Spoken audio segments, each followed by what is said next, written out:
Então, a tendência é a seguinte, causas e propósito em 2020, né, que são as tendências, que continuará ampliando a diversidade de voz e tópicos no ecossistema do podcast, mas isso voltado para diversidade, ou seja, o que eles chamam de WAC, que é Women's on Color, ou LGBTs, levando em consideração o seguinte, por exemplo, tivemos no final de 2019 a conferência que chama She Podcasts, lá fora, onde 40% dos participantes eram o que eles chamam dentro essas pessoas desse nicho, né, que é WAC ou LGBT.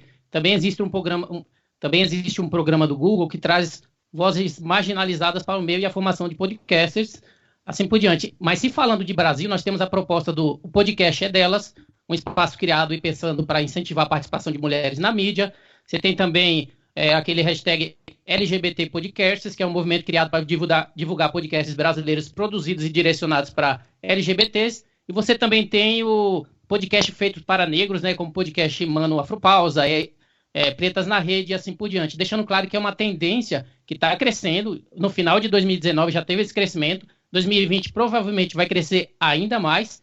E essa tendência, o que está acontecendo? Eles estão criando suas próprias redes, né, voltado para poder estabelecer exatamente, né, um centro ali para que essas pessoas e aquelas pessoas que fazem parte da comunidade possam se encontrar e distribuir seu conteúdo para toda a mídia. Então, esse é um crescimento que eu estou vendo que está vindo bem forte, e a ideia seria como que a gente vai ver esse crescimento, como que a gente vai tentar explorar essa tendência em 2020, levando em consideração que existe muito nicho, muitas pessoas procurando esse tipo de informação, né, e eles estão exatamente trazendo em 2020 essa tendência que está em constante crescimento. É curioso isso, seria uma espécie de fortalecimento de nichos, né?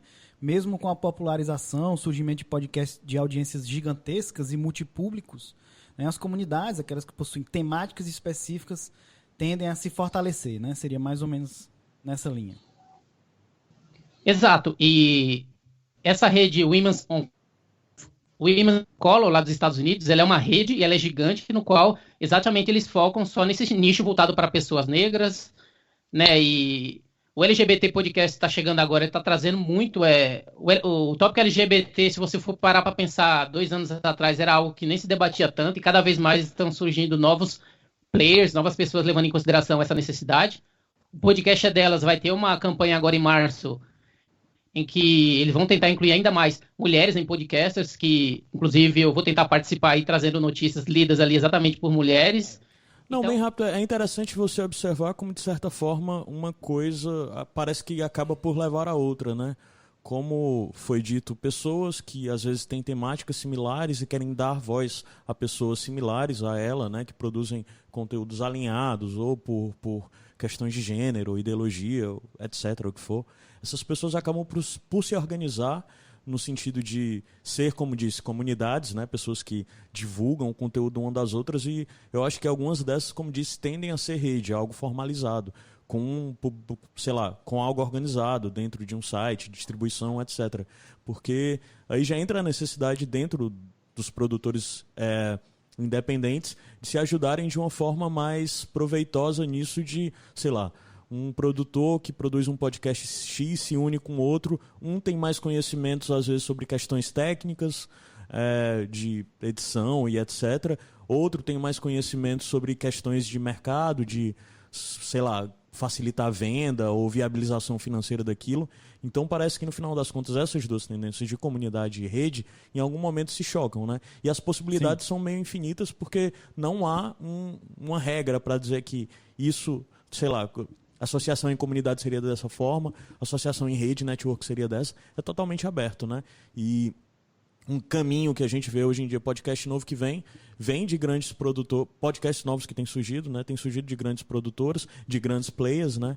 Então acho que a necessidade para os pequenos, de alguma forma, procurar os produtores independentes, pequenos, menores, procurarem se organizar, passa por tudo isso, né? De alguma forma encontrar interesses em comuns e procurar caminhar junto, assim. Legal. e ainda Roberto? falando sobre esse tópico, isso aí, a gente tem essa tendência positiva de crescimento em valorização dessa diversidade de voz, mas a gente também tem uma tendência negativa no sentido de que, uma vez eles estão... eu vi a notícia agora, que inclusive foi uma da capa do RSS News, ele falando sobre o crescimento do machocast. O que significa isso? É exatamente também uma rede que eles estão trazendo aí pessoas voltadas para esse nicho de machismo, ou seja, aquele cara chucro, aquele cara que tem aquele tipo de opinião voltada, né, para negativa, voltado para menosprezar sobre mulheres, sobre todo esse nicho também que a gente acabou de falar de diversidade. Então, ao mesmo tempo que as coisas positivas crescem, as coisas negativas também crescem, ou seja, a voz ela está se ampliando tanto para o positivo, tanto para o negativo, por isso que a gente tem que ficar acompanhando, que é o que eu e o Roberto faz, para poder estar trazendo aí para as pessoas e divulgando o que está realmente abrangente aí dentro da podosfera.